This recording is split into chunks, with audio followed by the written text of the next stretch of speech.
That is right, folks. We are back for some more Fated Rivals Clash 2v2 action.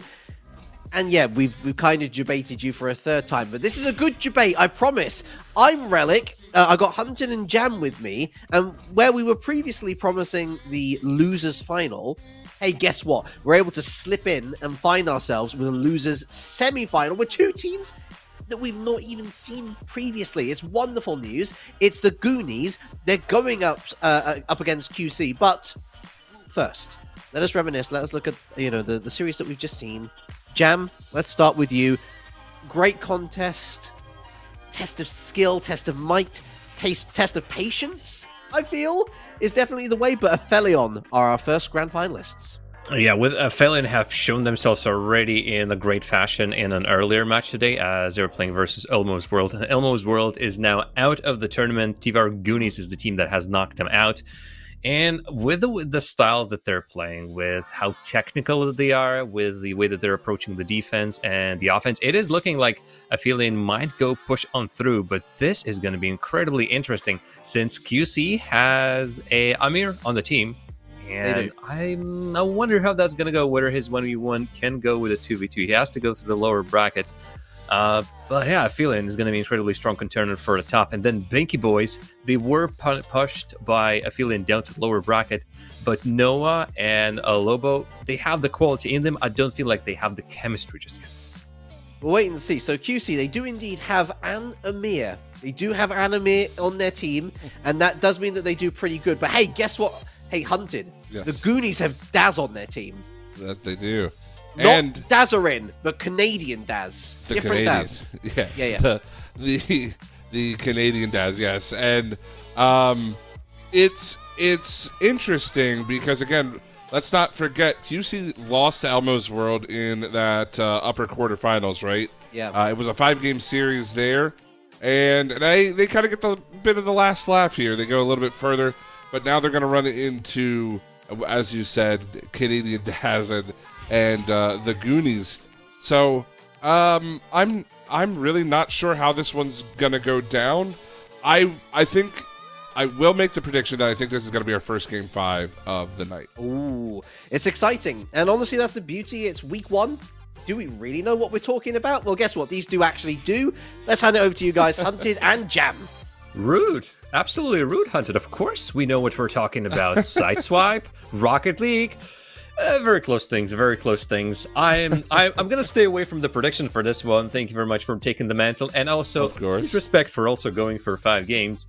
I do hope to see just that.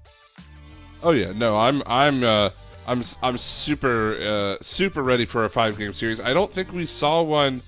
Oh no, I don't want to say that and then Bottle will pop up in the chat and at me and say that I'm dumb and forgot one. But I don't think we saw a 5-game series in the 1v1s either. So I'm looking forward, and I really hope we see this one go to all 5 games. I think it can. Again, just because of the players we have on the field. I will say this, though, Jam, of all of the games that we've watched, of all the teams that we've seen so far, the Goonies are the biggest question mark for me. The Goonies came into this one with, well, first of all, they're not, they haven't really been seen on the scene that much, but the scene so far is pretty new to everything. And Daz and Knight representing the TVR Goonies. We have, I don't believe they're even that high of a seed. Actually, QC is our number 1 seed, and so TVR Goonies is going to have perhaps a bit of a trouble coming through this one. So let's see what their playstyle is. Let's see what they bring on a field. Maybe they are the up-and-comers. Maybe they have some sort of a team plan going that is going to defeat the QC in whatever they're doing. And we did get word that I didn't misspeak, Jam. So that's another check in the box. We've had a great broadcast so far. Now I need this to actually go to 5 games. But yeah, the only game 5 that we actually watched in that 1v1 tournament was Game 5 between Alex and Amir, which was part of the best of 7 series. So it looks like we were about to get started, but the players debating our production team. So we'll get into that in just a second. Yeah. But you can see right there that the players in the lobby ready to go. And that means we're moments away from game 1. Yeah, cannot wait. The fact is, Well, all the bamboozles come in threes. Well, we already did some bamboozles ourselves. Now it's the player's turn to do a little bit of bamboozling, just to throw a little bit of stone or a stick in the spokes of the works. Thanks very much for being here so far, folks. It has been an absolute honor and a pleasure to watch this with you. And Sideswipe will only be the Sideswipe is only going to be taking on more steam as we're heading along. So yeah, do check out Rival Esports GG on Twitter for more information how we can join future tournaments, and of course check your respective regions, because every single region is getting their own tournaments with big prizes. Even here, we're talking about it just a little bit today. Hunted, we're playing for $3,500 in total, and already we're hitching out to the top. The top team is getting $1,500. Which one of these teams it might be? Maybe neither, because there's still the lower finals, and there's still a chance that Vinky Boys might take on one of them. But let's put those 2 minutes on the clock in a very unusual fashion and see the likes of TVR, Goonies, and QC. Who's going to get that first? Well, hello there, Rezox. Yeah, that's a big first goal to put QC on the board. And again, big shout out to Amir for streaming his POV to us. He's the only player on the pitch right now without a without a card there, and he almost puts that one in the back of the net. Das has to be super careful. Still, it's gonna be Amir the flip off the ball and a quick 2-0 lead in game one. Unfortunately, Raz fell off the goal, and so Ariel, I think without a flip as well. Otherwise, I have no idea what he didn't jump for that. The pressure from QC is just too much. We wanted to see Goonies in action. But right now, all the action is happening in front of their own net, and their defense is struggling. Rezox you see Daz just ducking underneath the ball, perhaps going to get a flip back or just going for a little bit more control. And Rezox immediately recognizes that and goes high and just steals the ball away from the oncoming player. What a pass! Oh, the self pass from Amir. Yeah. Rezox gonna take control. The gold shot almost beats Knight up high. But the pressure has been unrelenting. Finally, we're in the orange half. What can Goonies do with this one? A bit of a handoff. Lovely. Yeah, but it just didn't do anything with the ball. Rezox able to just play it away. Well, let's see what the other plans are. They're trying to just get as much power as possible with those flicks. And how did it just occur to me that we haven't even talked about the whole system of different colored shots. And it is a big part of Sideswipe as well. Every single different type of shot, be it with the front of your card, that would be your power shot, the red shot. Do the underside of your card, that will be the golden one, if my memory serves me right. Oh, so that's the purple shot, and the gold shot will be the backward shot. And all the while, Raz, as I'm blabbering about the types of shots, just does the old classical aerial dribble. And I mean, it works out. He was able to catch the defense snapping a bit there, as Daz is going to have to hustle back. Only 20 seconds left. And there's one of those gold shots. It generates so much power. It can often catch a defender off guard. There's another one. That time, an intentional gold shot from Amir almost goes through. 5 seconds left. They've got to turn this one around. Good play from Daz, but he doesn't have time. Amir will build the wall. Will not allow them to break through. So a 3-1 game.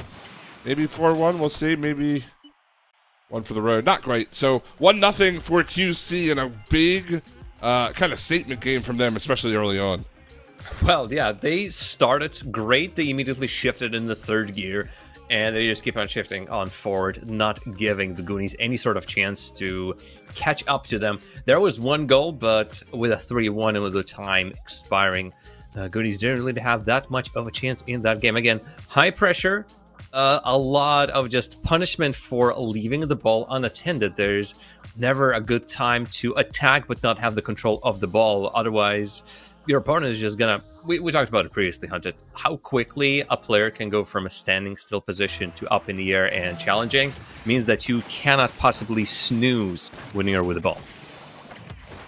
No, and not if you want to. Not if you want to make sure the ball stays out of your own net. Because these 50s, you know, one player with a little bit of momentum, a good angle, and that ball can end up in the back of your net. That's a good challenge from Knight. Amir, he's got room to work with, but he doesn't get to touch on the ball. But still, the rotation coming out from QC, keeping them on the offensive side.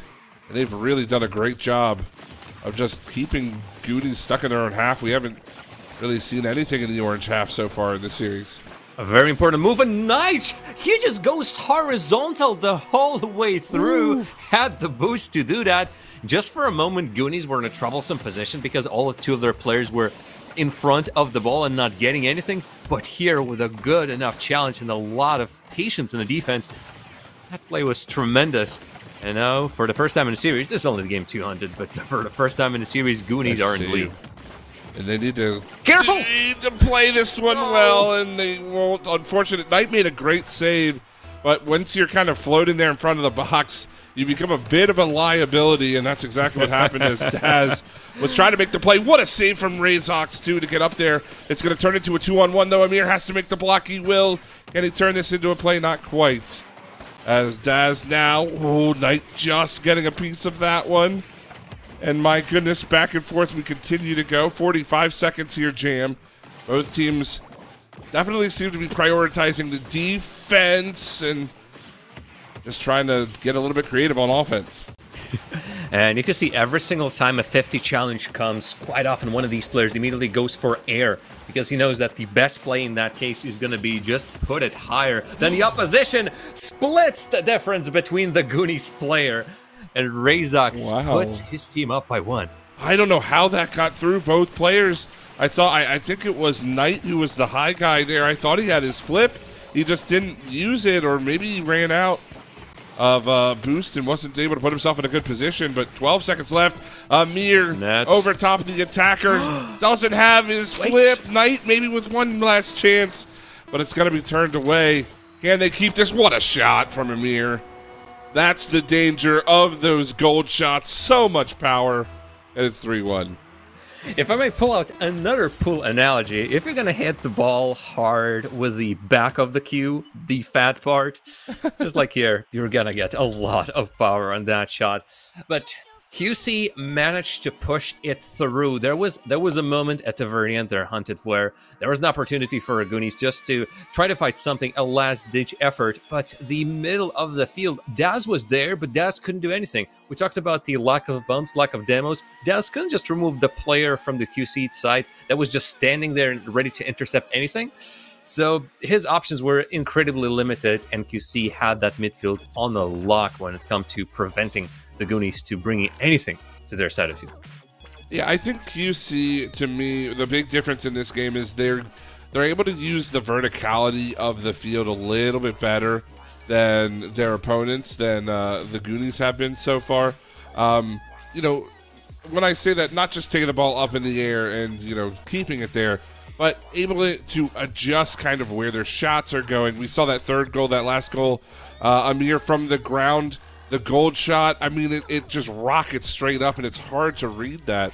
But even just, you know, not using your flips immediately to kind of continue to bait out a defender into a favorable 50, just making, you know, changes vertically has been a real boon to them, in my opinion, and I don't think the Goonies have come up with an answer yet.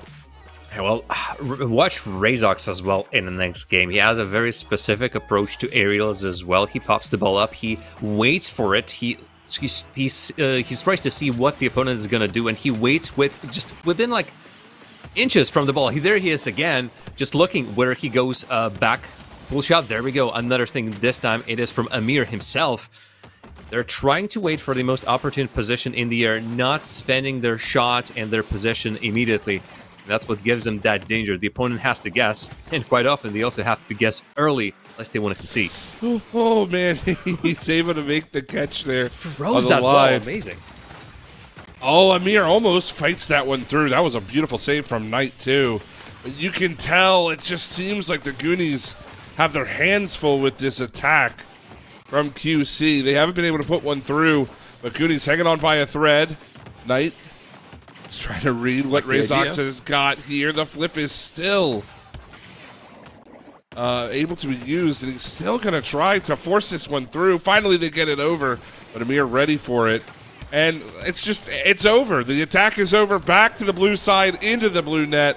And that's been the entire series in a nutshell. Goonies gets punished by a very opportunistic attempt at the ball. And of course, if you're last player, even in Rocket League, completely misses the ball. Well, you have nobody in defense, and QC just sets up for a lovely place. And Goonies are forced to just go with, or they're trying to clear the ball and try to find something on the other end of the field. There's always a follow-up aerial just to stop that ball because there's immediately no follow-up from the Goonies. They make a clear, but they don't have the player to utilize it. Nice play. Great speed from Daz up high that time. Realizing he had that last player beat. I believe it was Amir who was last back for his squad there. Just forces it through, and now an opportunity off the kickoff. Knight, oh, he's not in a great position. Wins the 50, though. Has to beat Razok's. Not going to be able to do it. Now Daz in a 1-on-2. But the ball just kind of given away to him. He's going to give it right back, though, off the crossbar. And back and forth, the bouncer goes in from Amir, and that's heartbreaking for the Goonies. Oh, they tried so hard. 17 seconds, though, Hunted. Haven't seen the constant changes of the lead so far in the tournament. Let's see how safe Amir is playing. Daz needs to react just a little bit quicker. Amir is already there with his flip reset, trying to play in between each other. But it's so hard to play in front of the net in Rocket League when the ball is bouncing in front of you. In many ways, it's even harder to do that in Sideswipe because you're constantly in each other's way technically. But 3, 2, 1. That's it. This might even go into the net again. Daz doesn't get the save for one more goal, so that we don't get the same result and scoreline in each single game. 3-1, 3-1, and 4-1. You see proof that they are the number 1 seed for a reason, Hunt. Well, they brute forced their way through that series, that's for sure. I really thought we'd have a little bit of an even matchup there, and we'd see at least 4 games. I mean, I predicted 5. But, yeah, QC wanting absolutely none of that. They want to hurry us along into that loser's final where the Binky Boys await. And now, I mean, it has to be fitting, right? I know we don't have power rankings. I know we don't have, the best players in North America yet. But Amir, Noah, and Alex, again, find themselves each in the top 3 with the chance to finish 1, 2, 3 the exact same way they did last time. So I love to see that. Love to see that. We'll see how it turns out.